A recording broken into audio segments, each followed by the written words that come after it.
The Secrets of Star Trek is brought to you by the Star Quest Production Network and is made possible by our many generous patrons. If you'd like to support the podcast, please visit sqpn.com/give. You're listening to The Secrets of Star Trek episode number 89. Captain to bridge. Spock here. Make it so. Surrender is not an option. Attention crew of the Enterprise, this is James Kirk. We are all explorers, driven to know what's over the horizon, what's beyond our own shores. We would have helped you get home if you had asked. That's who Starfleet is. Hi, I'm Dom Bettinelli, and you're listening to The Secrets of Star Trek, where we discuss the hidden layers and deeper meanings found in all the Star Trek TV series, movies, and more.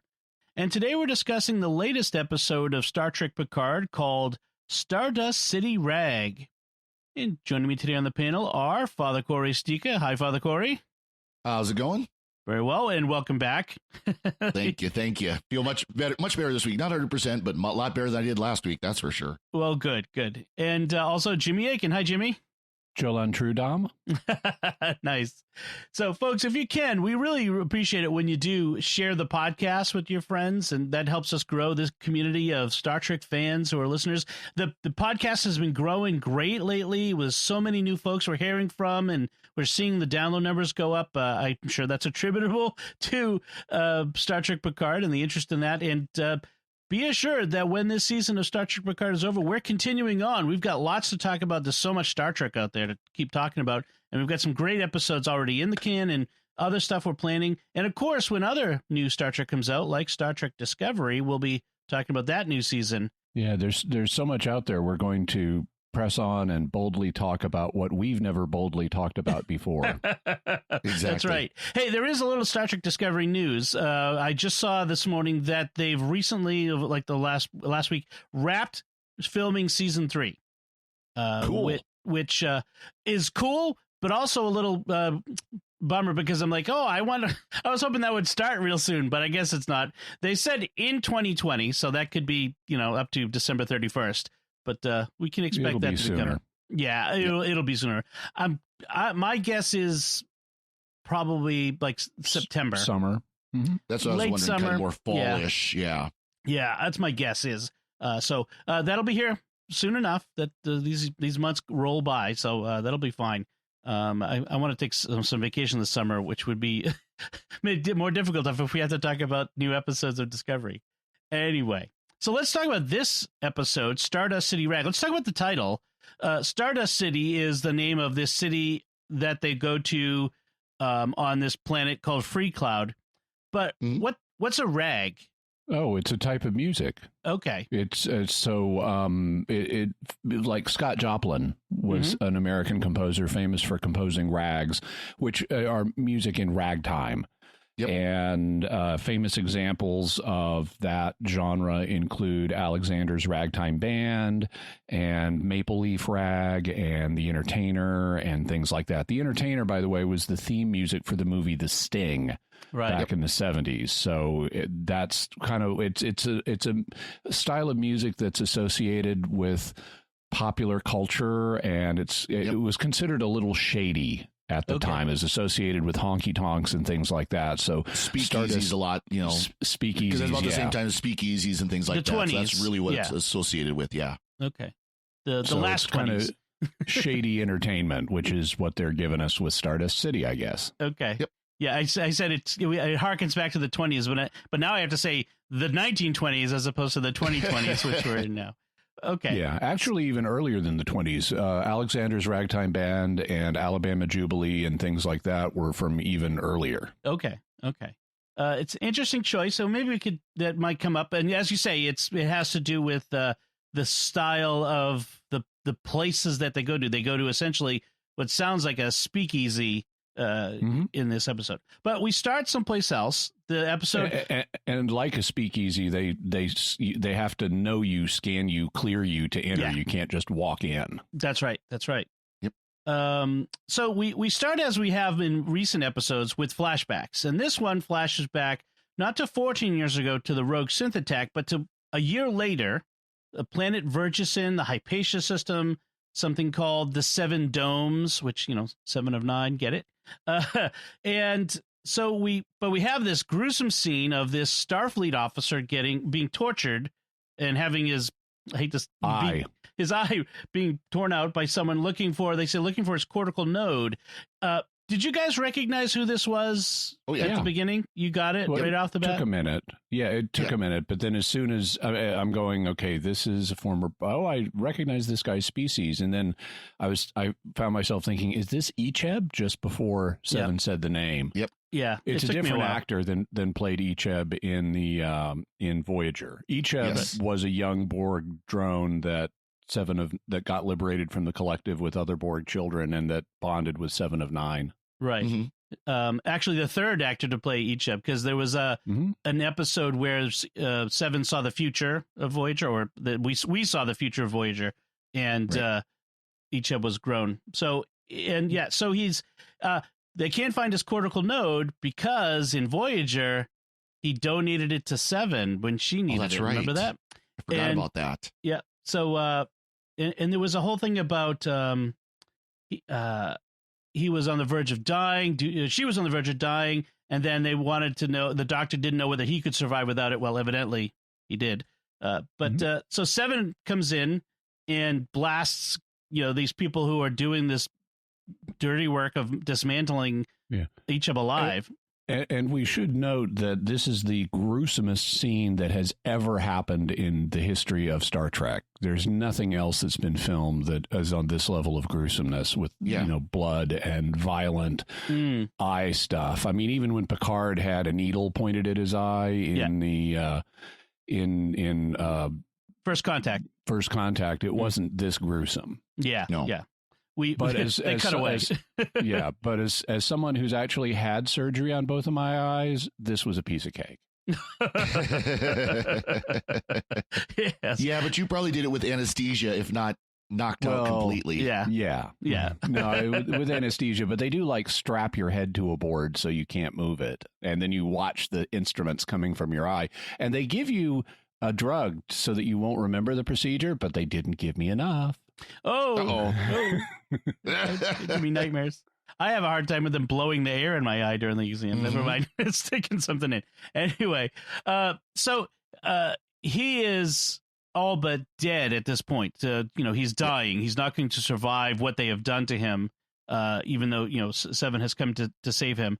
And he asks her to give him a coup de grace, to a mercy killing. And she says, she says, I'm sorry, my child. And that's where you kind of get the idea. Oh, this is Icheb.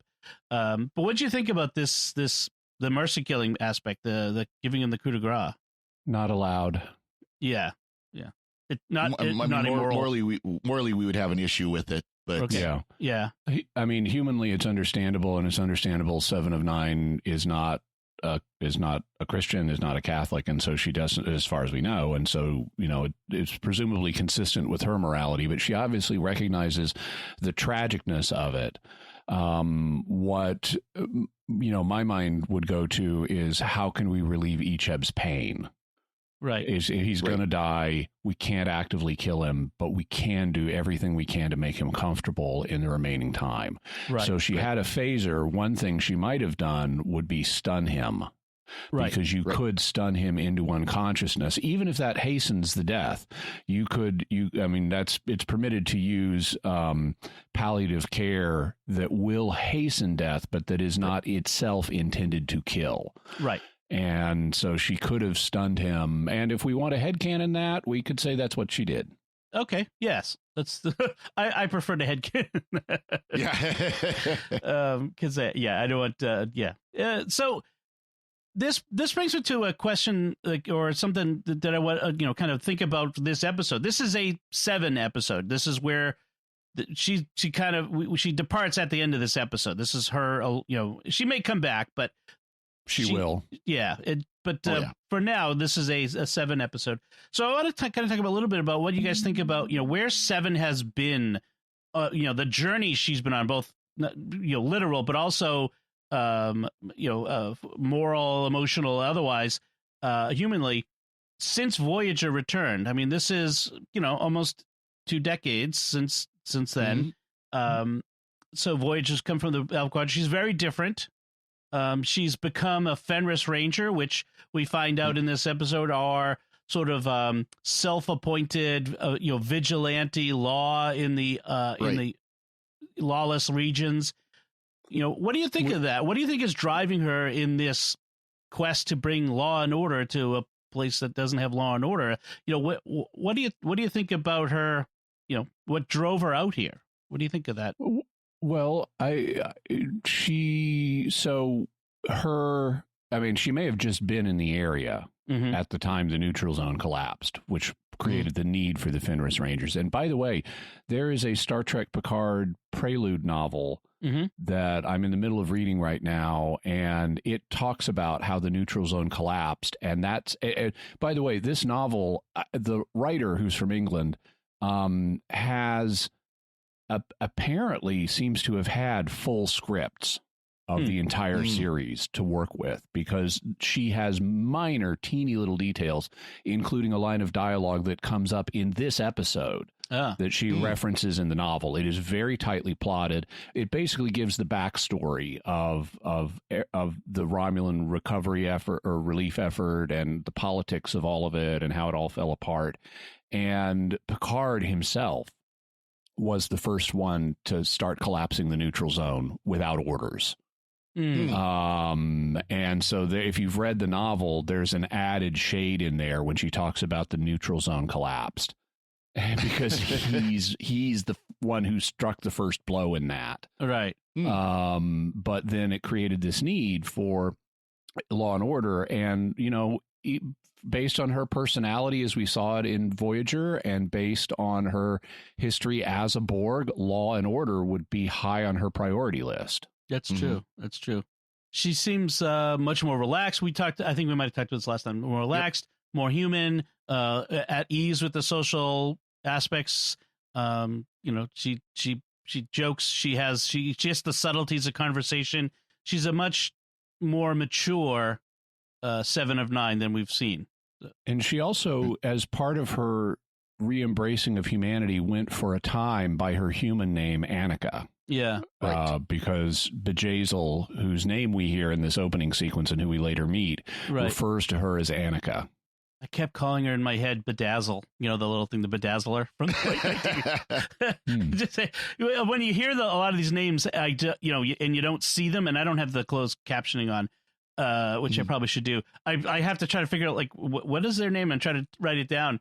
So I have Mr. Fop and Bedazzle, but yes, that is very clear that Bjayzl knows her as Annika, but perhaps this moment with Icheb, she re-embraces her Borg past and resumes calling herself 7. Maybe. We also know that there's more going on in Seven's head than is immediately obvious in this scene, because since we're going into the spoilers for this relationship, so apparently Bjayzl infiltrated the Fenris Rangers and became a Fenris Ranger in order to get close to Seven, and they play it as if they were very close. They play it as if they were in a romance.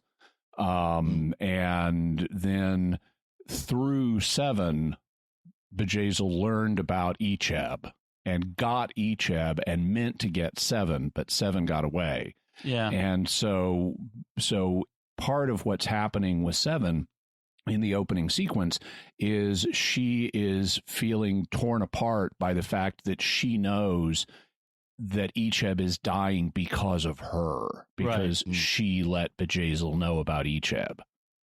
I also think it's interesting, and yes, given your comments about the prequel novel, that the Federation, they're making clear the Federation has collapsed in itself a bit after this rogue attack and the things with the Romulans, that it's pulling back and it's turning inward.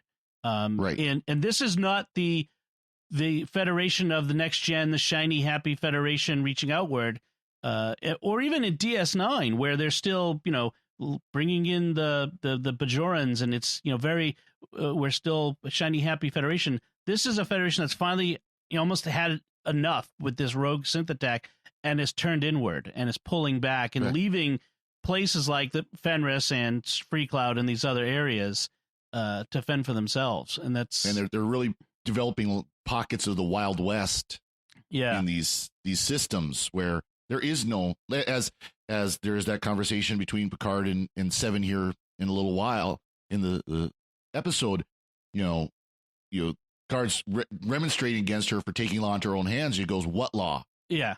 And he says, fair point. And there's a total burn there, which is you don't need the novel for this, but if you're watching carefully, it's such a put down where he's talking to her about, why do you do this?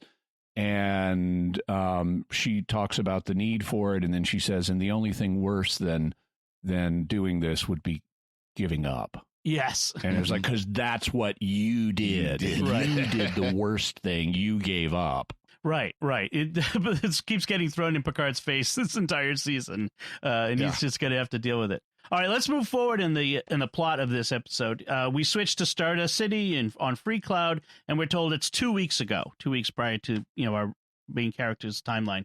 And Bjayzl, who's apparently some kind of mob boss, a gang boss, she tells her henchman, Loan Shark. Right, she's a loan shark. She tells her henchman, Mr. Vup, who's a Beta Anari reptiloid, to kill Bruce Maddox. He's one of those smelly reptiles. Right. Exactly. Double entendre. Double entendre, yes.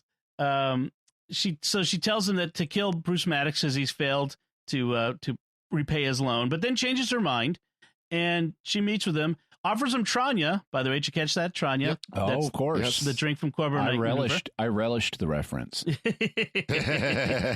And so he borrowed money from her to set up a clandestine lab to obviously create, new androids.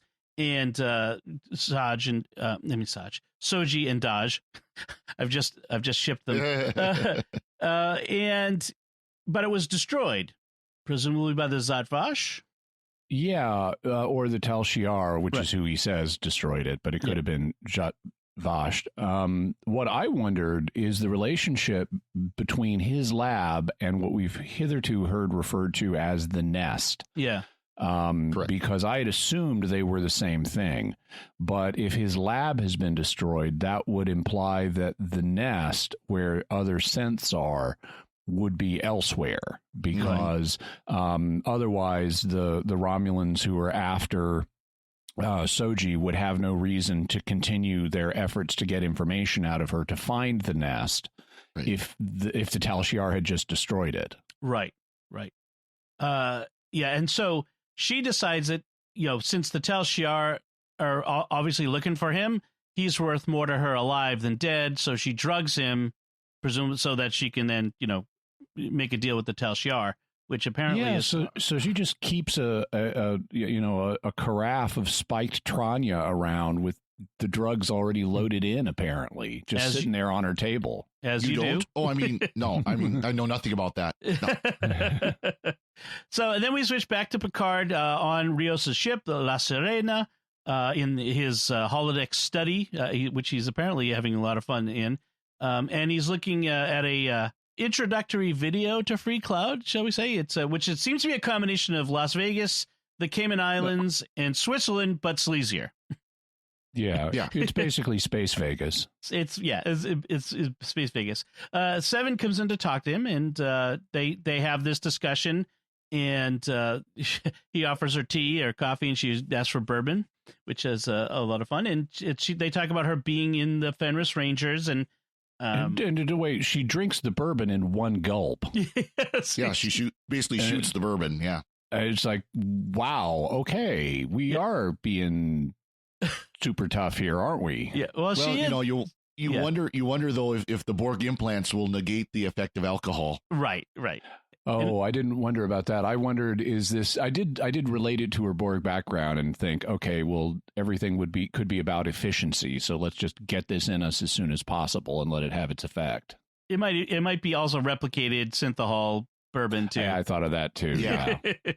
So they have this discussion about the Fenris Rangers, like we talked about, and she says it's her job to help the people who are homeless. It's thankless and hard, but the only thing worse would be giving up, as we said. He doesn't really react much to that. I think he's getting used to people throwing that in his face. And she's about to leave, like she's done. Like she's like, okay, I did my thing. I saved you from that old Romulan warbird, and now I'm off. And he gets her to stop by telling her he's trying to help someone who has no one else to help her, meaning Soji, and who will likely die otherwise. And that gets her to stop and listen to what he has to say and what he has to offer.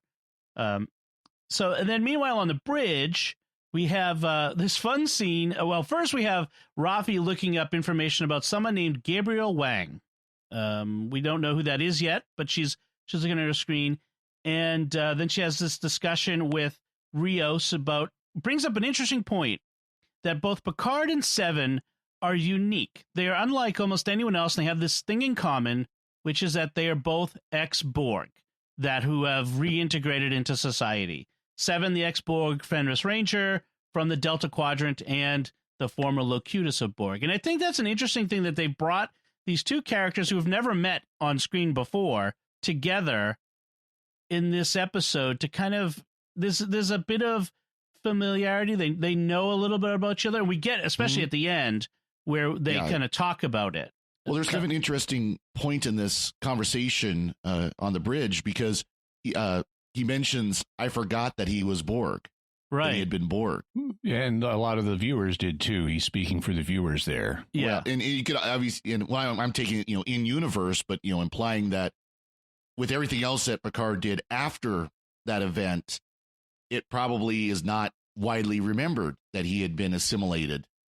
Right. As Locutus. Yeah. If he had died in that encounter, that's what people would remember. He was the captain who got assimilated, but he went on for years to have a career. Yeah. Right. And it's been 30 odd years in universe as well as in real time since those events. And then we switch to Agnes in her quarters watching a video of her and Bruce Maddox, which reveals to us that they were romantically involved with one another, that there was a connection between them. I did like this whole discussion about, as someone who likes to cook, why not just replicate chocolate chip cookies instead of replicating the ingredients and making them, which I thought was fun. I loved her naivete about not understanding how cooking works. I have to wonder if it was affected naivete on the character's part, or if the character was really that ignorant of how cooking works, where she's like, okay, so you replicate the ingredients, you mix them together, and then you set them on fire. No, I bake them. Yeah. Well, they've played around with that, at least in the Next Gen series before. I mean, I remember there's an episode of Voyager where you're talking about that, and there's Next Gen. There's been an episode where I can't remember if it was Geordi or somebody did some cooking, and they kind of, it was Riker. He cooked eggs, and they made a big deal out of that. Right. And so that's kind of been an ongoing thing in the Next Gen series, at least. Yeah, and then at DS9, it was O'Brien who talked about his mom cooking with meat, real meat, not that replicated stuff. That whole thing, and people being grossed out by it. Still would have been lab grown. Yes, probably. So as they approach Free Cloud, it turns out that pop-up ads still exist in the future.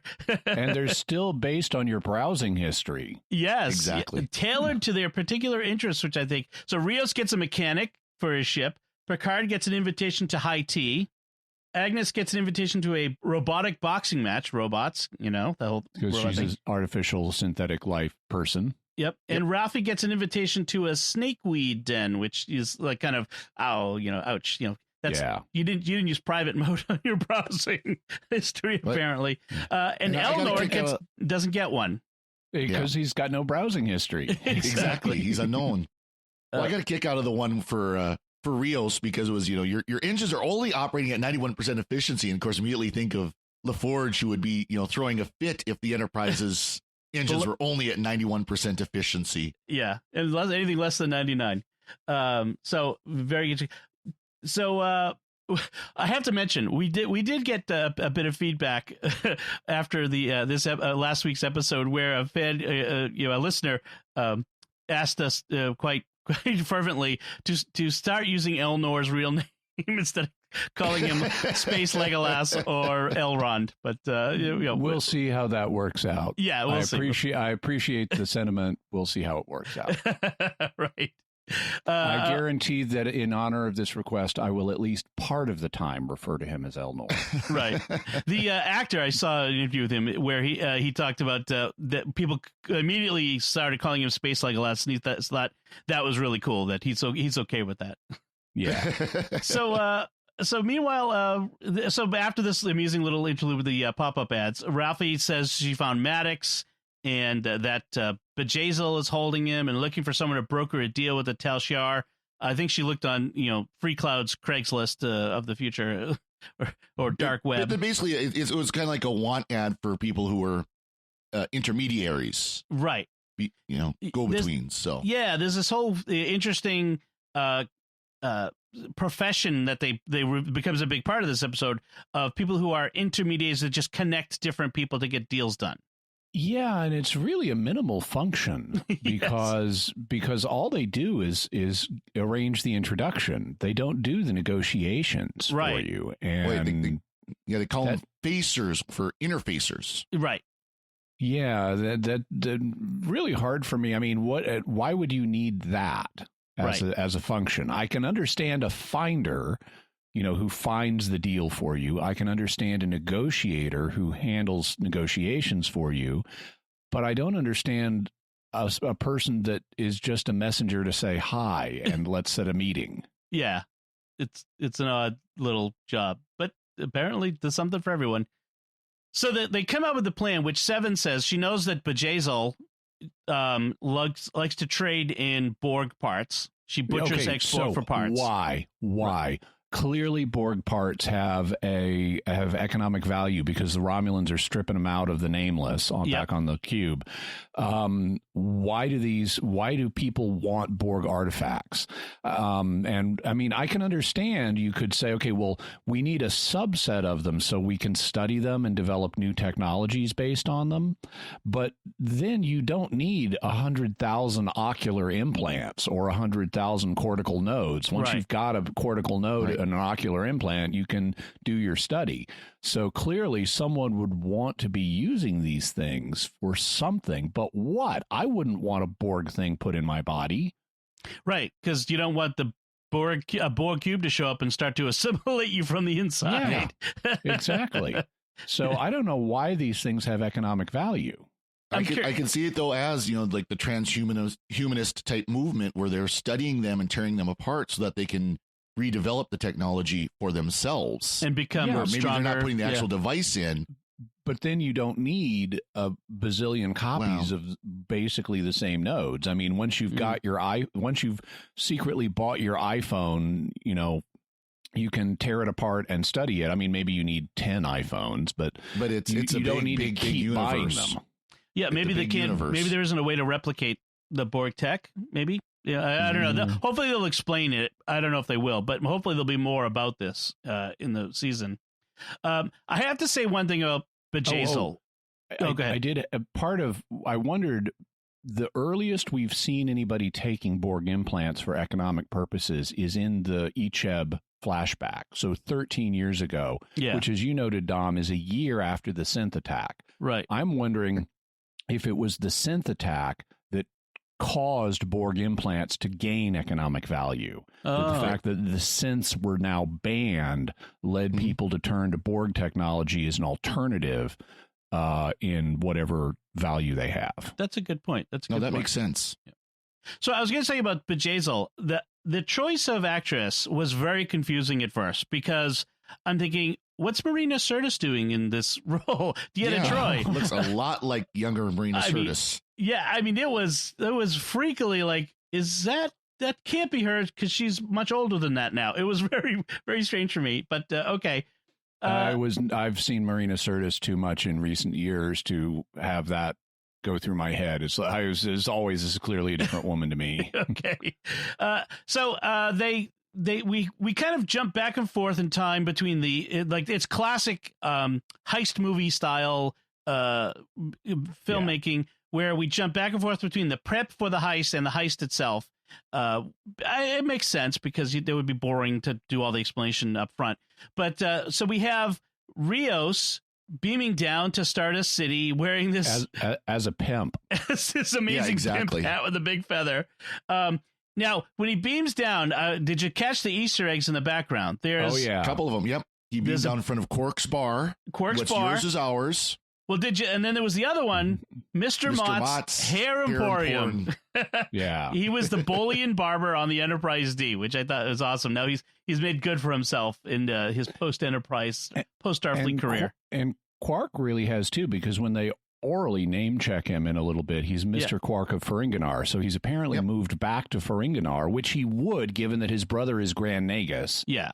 Yep. That's where the business opportunities are going to be, is where your brother is based. Right. And he's then franchised his bar so that it's here on Free Cloud and presumably bunches of other places in the galaxy. Yes. I do like the idea of a Quark franchise. So Rios is undercover as a facer who's sort of like a fixer.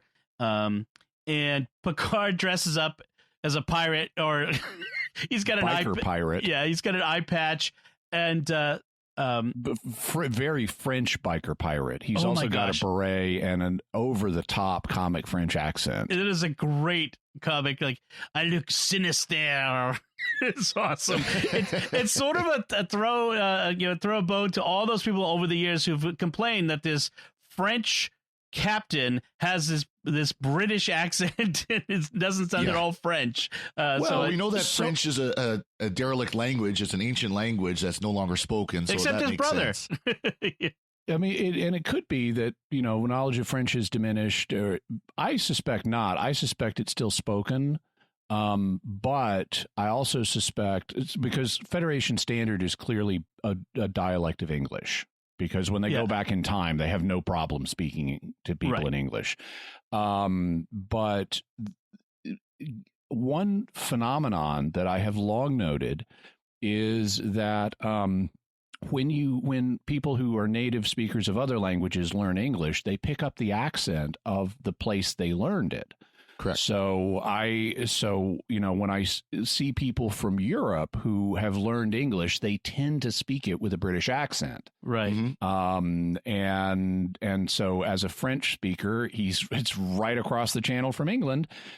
He would learn English with an English accent. That's entirely plausible to me. Right. It's in fact, I have a friend from Southeast Asia, and she and her brother went to college in America, but he went up north and she went down south, and so she speaks English with a Southern accent, right? And he speaks English with a Northern American accent.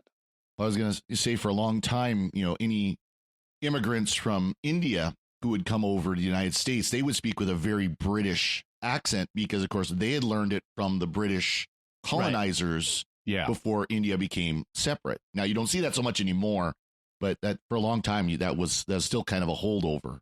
Now, one thing that I had a little bit of trouble with, and I ultimately decided I can go with it just fine, but and enjoy it, but the over-the-topness of these costumes. Right. It does tend to pop you out of the narrative a little bit to see, and with Picard and his ridiculous accent, which is deliberately ridiculous. But notice there are also, his disguise has elements that kind of are good ideas. He's you can't see his full head, his full bald head. He's got a hat on. Mm-hmm. One of his eyes is covered. They've added a scar, and he's speaking to his cheek, and he's speaking in a different way than normal. And actually, all of those are good things for purposes of disguising him. He also does things like refer to Mr. Vup later on as you're Mr. Vip. And which is just good. That's a nice distraction to get people thinking about stuff, that's irrelevant. Right. So I was actually pleased with this. But it popped me out of the narrative for a minute to have them strutting around in these ridiculous costumes, taking on other attitudes. But then as Rafi points out, this is protective coloring for interfacers. They want to stand out. They want, in a dangerous negotiation, they want everybody to know I'm not on either side here. Correct. By visually looking different than people on either side. It's a culture that's really developed in the interfacer community, if you will, right, to be over the top and just bombastic like that. And then Rafi tells Rios that he's going to need to drop his brooding existentialist spaceman routine, which I thought was fun. And make you really, really need to sell this, okay? right. And we find out that the Beta Anari, which Mr. Vup is, can smell when you're lying. Such smelly reptiles. Yes, yeah. They can smell when you're lying, so you really have to sell it. How does your reptile smell? Great. So Elnor at this point, realizes Elnor has this childlike naivete that because he's only grown up in this backwater planet among these religious order women, Romulan religious women, and who are committed to telling the truth no matter how painful at all times. Right. Absolute candor. And so he kind of suddenly realizes everyone is lying by pretending to be someone else. He's with glee. And then he realizes he doesn't have a lie to pretend. And because he can't be anyone but himself. So he kind of says glumly. And it's very interesting because he's got this childlike naivete, yet in combat or in a dangerous situation, he becomes extremely confident. He's very capable, which is actually almost more dangerous because he's so naive. Yes. You underestimate, he's just kind of a fool. He's just, he doesn't know what's going on. All of a sudden, maybe not. But he's almost more dangerous to himself as well, because maybe he doesn't know his limitations because of this confidence. It's an interesting character. It's an interesting sequence in the dialogue as they explore this thread, because it starts when they're talking about Rios being an interfacer. And there's a moment early on in the conversation where Elnor looks at him and says, "Are you a facer?" And everybody just glides past that.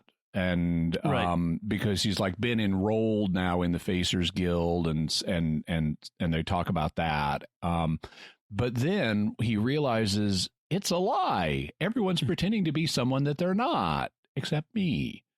And then he tries to come up with a persona for himself, and he spreads his arms out and assumes what sounds to me like a South American accent and says aguardiente, which is like, how does he even know that word? I didn't. I had to look it up. I mean, I could tell based on its roots that it's like hard water. It's apparently a kind of liquor.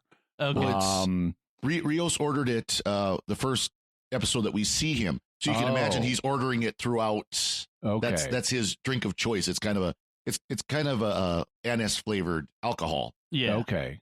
But then he realizes this isn't working, and he says, "I can't be anybody but Elnor." And Picard says, "Then be Elnor." And Seven adds, "And Elnor who doesn't talk." That was a good line. It's funny because not long ago that would have been Seven. Seven couldn't. Had absolute candor and couldn't tell. She knows where Elnor is in this case. In some episodes of Voyager, she was precisely in that situation. So while the rest of them are off doing this, let's call it a heist. It's not the same thing, but they're off with their sting. It's totally a heist. They're planning on getting Bruce Maddox and not giving them Seven for reals. Right. I guess that is a heist. Yep. But Rafi's not going.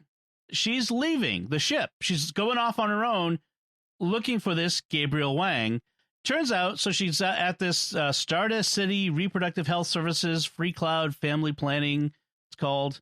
Why can't they just call it a doctor's office? Well, reproductive health is just nails on a chalkboard. Yes, as a term, but exactly. they actually seem to be oriented towards helping people reproduce, as opposed to it felt like a little bit of contemporary politics nosing its way in. I have a feeling that it was a conscious choice to use the terms reproductive health. And usually these terms mean the opposite. In any case, it turns out that Gabriel Wang is Rafi's son, who has a child on the way with his wife. Yeah, and played by the way by Mason Gooding, Cuba Gooding Jr.'s son. Oh, you look familiar. Yeah. You were gonna say, Jimmy? Oh, also, there's a special reason why he would need extra reproductive help, because when we meet his wife, Pell, she's a Romulan. Yes. So interspecies breeding is presumably going to require some additional assistance. Yes, as we've seen in with Spock. So she kind of presents herself to him as, we kind of get this idea from her that she's a former addict, as we know, who wasn't there for him and his father. And she abandoned him for her crackpot theories, quote unquote, of a conspiracy behind the Mars attack, and how she ignored them in order to pursue her theories to her own destruction. And this is all as is the relationship between Agnes Jurati and Bruce Maddox. This is all in the prequel novel. In fact, they have a Peldar Joy ceremony from Bajor in the novel where they write their worries down and then consign them to the flames. And and we meet Gabe as a little boy in the novel, but then his Rafi, in the Peldar Joy ceremony, she's committed to this rescue mission, even though it's going to mean months and months and months away from her family. And she writes down "losing my boy," and that's what she consigns to the flames. Okay, interesting. Yeah, because even before the crackpot theories was that her commitment to this mission of saving the Romulans. So and it's interesting. I mean, this is a great scene because she shows up. You see her hesitate before saying hello, then she says hello in a friendly way, and she's trying to make this work. She's trying so hard to make this work with her son, and she's like, I'm clean, I feel good, I'm rebuilding my life. And he says at one time, I would have loved to hear that. And then he goes for the jugular, and he knows exactly what's going to set her off and cause her to fall back into pre-existing patterns that will allow him to justify walking away from this new relationship, which is what he wants to do. And he says, so tell me how that wasn't a conspiracy on Mars. And there is the moment she loses it and insists it was a conspiracy. And in the course of goading her into talking about the conspiracy, one of the things he says is very interesting. He says, tell me about the Conclave of Eight. Yeah. And this is the first time we've heard of the Conclave of Eight. So apparently they were behind the synth attack. My guess is it involves both Romulan and Federation elements. Right. Maybe Section 31, perhaps. So very, yes. And then, so this scene felt very raw and real. I think anyone who's dealt with anyone who's dealt with addiction and been had a relationship with them of any sort recognizes the truth in this, is how often an addict can, I'm clean, I'm back, and how hard it is perhaps to trust, because perhaps I've heard this before and seen, been burned by that. And so it's a very raw and real moment here for Rafi. And this also explains why she finally agreed to come with Picard once she knew that Maddox was on Free Cloud.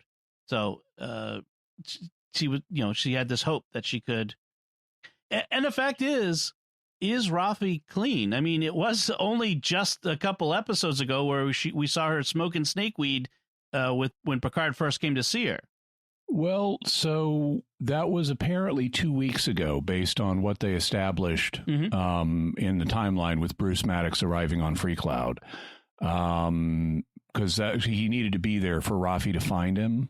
Yeah. I mean, he could have been there earlier, but it could be that she's been clean for as much as 2 weeks, which is not a lot. Right. No.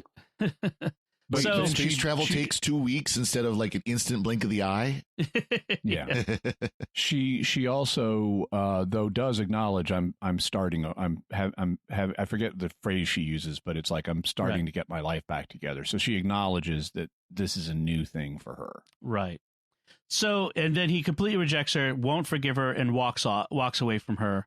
I like how he saves face for his mom in front of his wife, where he says, "This is my mother, Raffaella," And I like having her full name. Rafi is like, where does that come from? Oh, Rafaela. Okay, that makes sense. Which incidentally is a variant, it's female variant on the Hebrew name for God heals. Interesting. Raphael. That's a good point to make. Yeah, but he saves face for her in front of his wife by just saying, "Hey, this is my mom, Rafaela. She's just dropping by. She has to be moving on." And he's outwardly polite to his mom in front of his wife, and that's nice. Interesting.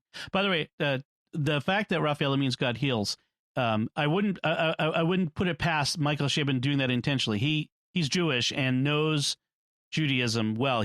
I've read a novel where the main character was a medieval Jewish itinerant soldier, which was a really good book.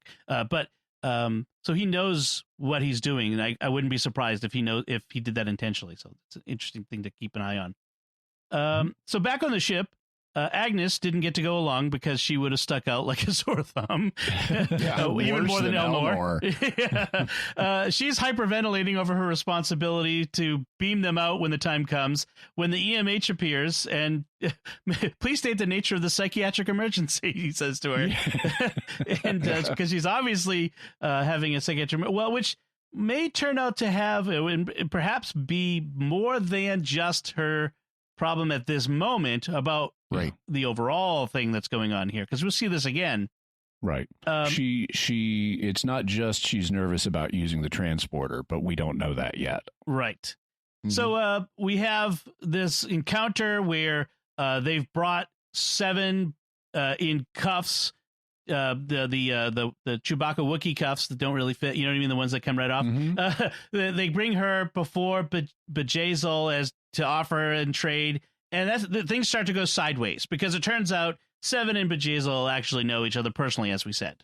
Yeah. I love how Picard, in his pirate biker persona, talks about Seven. It's more great misdirection, but there's so many layers to it, because he's like, once the Borg gets in them, they never come back. She is defiled. She was a young girl, which he says in French, and she's rotten to the core. And it's like, dude, you were Borg too. Right. And so imagine what it would be like for him to be saying that and her to be hearing that, and what that would mean to both of them. Right. There's probably some deeper truth in Picard about this, that where he thinks as we find out at the end. Yeah. Yep. And then this is where Seven specifically says that the Starfleet officer that was the ex-Borg is Icheb, the closest thing she had to family, which is true. There was a mother-son relationship there. Picard and Rios tried to convince Seven to let Bjayzl live in exchange for Maddox and the rest of them to get away, because they know if she just shoots Bjayzl here, then all of Bjayzl's henchmen will gun them all down. So now they've got some leverage to get out with the gun in Bjayzl's face. We should talk for just a second about how the reveal on this happens, because once they've got Seven in front of Bjayzl, and she gets out of the useless handcuffs and grabs Bjayzl by the throat, which is her initial, and she's got those Borg implants in her hand that we've established. She could totally crush the life out of her at this moment. And they use that to disarm everybody. But as soon as that happens, Picard is like going, this is not the plan. And he flips up his eye patch and says, what is going on here? And Seven says, I have not been entirely candid with you. and Elnor at this point leans in and says, are we still pretending? Because Picard has just flipped up the eye patch that was part of his disguise and dropped the phony French accent. And so Elnor picks up on, he's not pretending anymore. Are we still pretending? It's like, no, I think we finally all stopped, which is a nice dig at Seven. Yes, because apparently Seven has had like a lot of people so far, their own agenda as things happen. And so everyone's got their own little agenda that they're working. And so they go through this discussion. There's a lot of talk. We've talked some of this about how Seven and Bjayzl had this relationship before, and she used Seven to get to Icheb, and so on and so forth. Yeah. And long story short, with Rios pointing out the realities of the situation, if Seven kills Bjayzl right now, it's going to put a bounty on all of their heads. And he says he doesn't care, but the old man and the kid, meaning Picard and Elrond, won't stand a chance out here. Right. So, you can come back and you found her once, you can find her again, but get out of here now if you don't want these other people hurt. And Seven agrees to that. Right. And because there'd be bounties on their heads as well. That's the other thing, is they'd be on the run and would never survive. And so they all beam back up with Maddox to the La Sirena. And then Seven just says, okay, well, I'm leaving, and I'm taking these 2 phaser rifles with me. It snagged me, because it's like, well, those aren't Picard's to give away. Those belong to Rios. Yeah. And I think, but Picard has kind of taken initiative to take command anyways, so this is completely within character. Yeah. Yeah. But we then have this great interaction, and I think Picard realizes what Seven is about to do with those phaser rifles, that she's just going to go right back down and kill Bjayzl. Right. I don't know that he realizes that fully. I think he at least suspects it, but he's also thinking, because she says, well, the Fenris Rangers have sent a Corsair for me. It should be here by now. I can just go get on that. But if she's going to beam down to the planet to hook up with the Corsair, then she could need protection down there. So I think maybe he's rationalizing her need for the phasers that way. But we get this great dialogue between them where Seven kind of drops the jaunty persona that she has been effecting and says, Picard, after your time with the Collective, do you feel you regained your humanity? And he says, yes. All of it? No. And that's an amazing admission.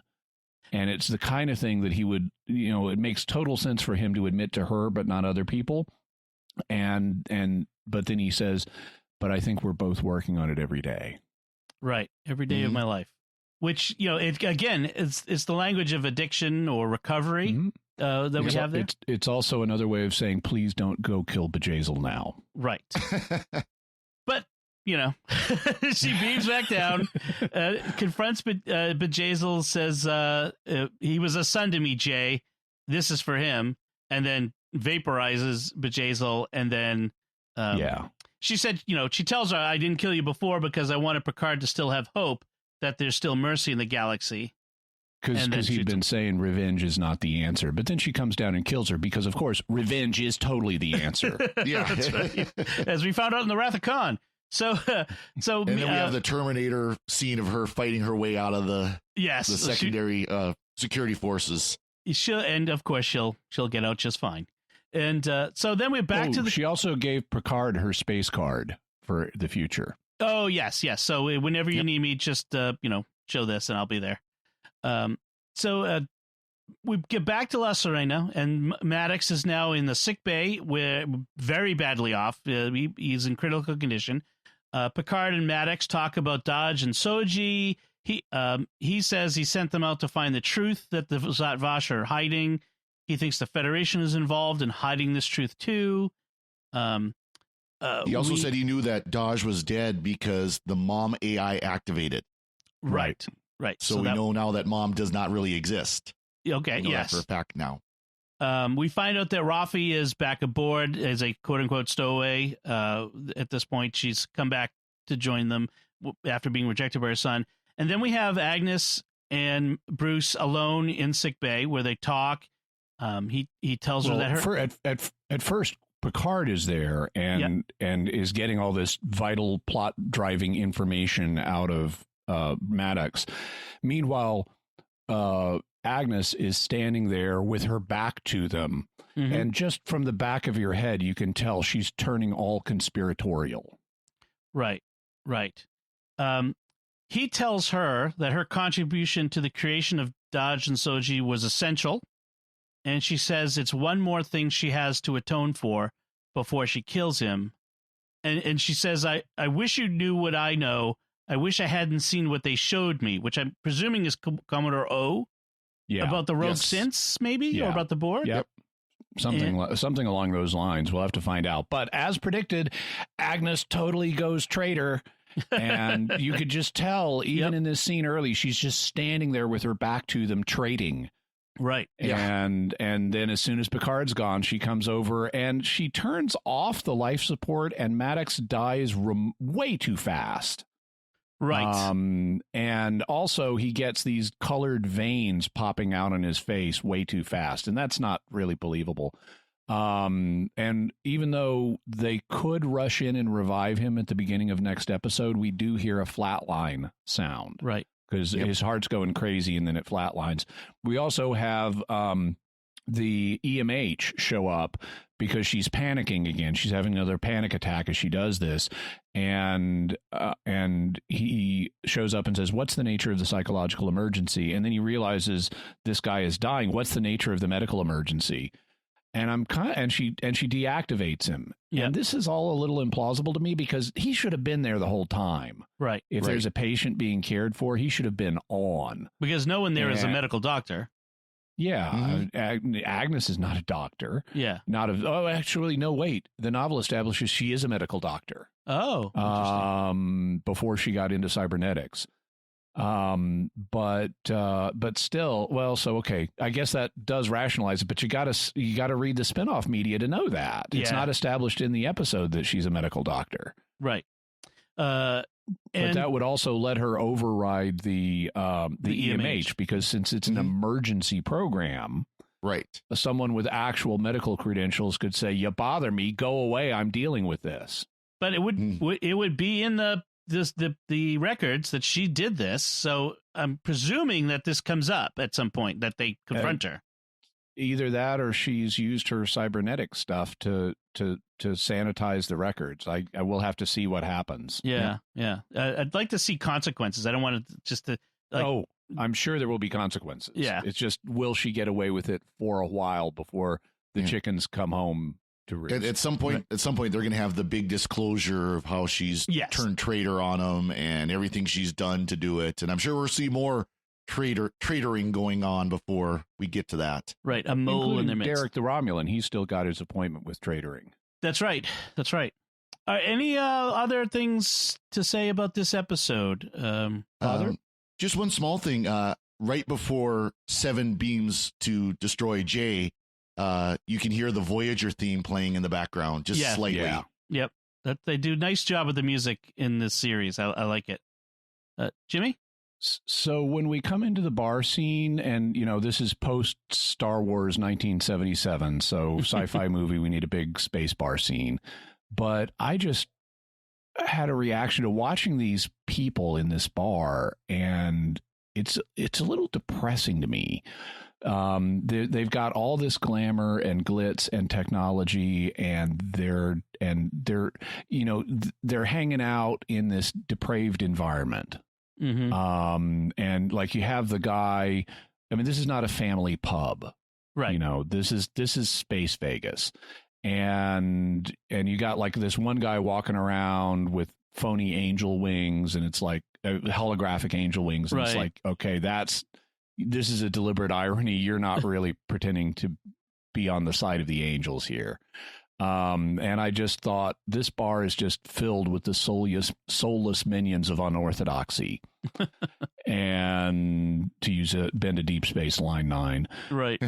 But I just found that, depressing to see what these people with all their technological civilization are actually doing with their lives. I also, though, liked that Rafi knows Quark. Because when Mr. Vup comes back to Rios, he says, "Your references checked out. Mr. Quark of Ferenginar was pleased with how you handled the Breen." And then Chris Rios mispronounces the word Fufara, but the implication is Mr. Vup has just been in contact with Mr. Quark of Ferenginar. And since this is a legend, this background is a legend that Rafi has just created, none of this really happened. That means Rafi must know Quark, and know him well enough to get him to, probably with a payment, right. to of course, to lie in Rios's favor and say, "Oh yeah, he totally took care of those Breen for me." That's true. So maybe Rafi served at DS9 for a while. Maybe. That's good. All right. So that's Stardust City Rag. Before we close things out and look forward to next week, I do have a bit of feedback from last time. Kelly Brown writes on Facebook. She says, I enjoyed this episode. I loved Rafi's line about Picard being unable to take a guilt trip without a starship. We did too. The warrior nuns were interesting. In the flashback scene where the Mother Superior tells Elnor that a promise is a prison, I found it especially moving knowing what was going to happen. In a way, when Picard sequestered himself in his chateau after his resignation from Starfleet, he was serving his time for breaking the promise he made to the Romulans and still living in that metaphorical prison as he deals with the fallout from his inaction. I think it was interesting. Yeah, that promise that Picard made to the Romulans became his prison that he's still living in. Concerning the ex-Tal Shiar still living in his chateau, if the super secret Romulan Zhat Vash are still active on Earth, as it seems, they're probably being attacked constantly. And I can imagine Picard checking up on them. Well, Admiral, this is the fourth time this week they've attacked. The last one got bitten by number one. I hope you're not too attached to the rug in your study. There's green blood everywhere. That would be a funny little call home. And then she says one complaint she has is that super creepy sexual overtones between Derek the Romulan and his sister. Yeah. His sister Drusilla. Yeah. And the only thing that character's purpose seems to only be creepy, which is true. I'd like to see that character have something to do besides just walk around being creepy to her brother. That's a good point. All right. Well, thank you, Kelly. We appreciate that.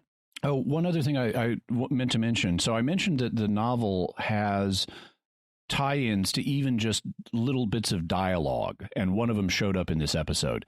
That's in the scene where Maddox is talking to Agnes, and he says that about Daj and Soji that he was able to get it to work, that he created these perfectly imperfect androids, and they need to be perfectly imperfect to fit in with humans, because if they're just perfect, they're going to be in the uncanny valley. Yeah. They need to be perfectly imperfect to really pass as humans. And that line is established in the novel as one of Maddox's goals, to create perfectly imperfect androids. And that suggests to me that either the author of the novel had an extremely extensive background document to work from, or actually full scripts. So she could lift little lines of dialogue like that. Interesting. All right, so let's wrap things up by taking a moment to thank our patrons who make it possible for us to create the Secrets of Star Trek, including Jack D, James D, Renee J, Daryl F, and Frank L. Their generous donations at sqpn.com/give make it possible for us to continue the Secrets of Star Trek and all the shows at StarQuest. You can join them by visiting sqpn.com/give. So what do you think of Stardust City Rag? Did you enjoy it? Do you have questions? Do you have theories? We'd love to hear them. So let us know by commenting on the show at sqpn.com/trek, or our Facebook page at facebook.com/starquestmedia, or send an email to trek@sqpn.com. And we'll be back next time. We'll be discussing the next episode called The Impossible Box. Until then, Father Cory Sticha, thank you for joining me and sharing the Secrets of Star Trek. Thank you, Dom. And Jimmy Akin, thank you as well.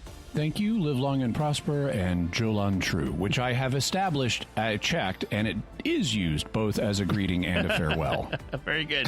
And once again, I'm Dom Bettinelli. Thank you for listening to the Secrets of Star Trek on StarQuest. And remember, murder is not justice. There is no solace in revenge.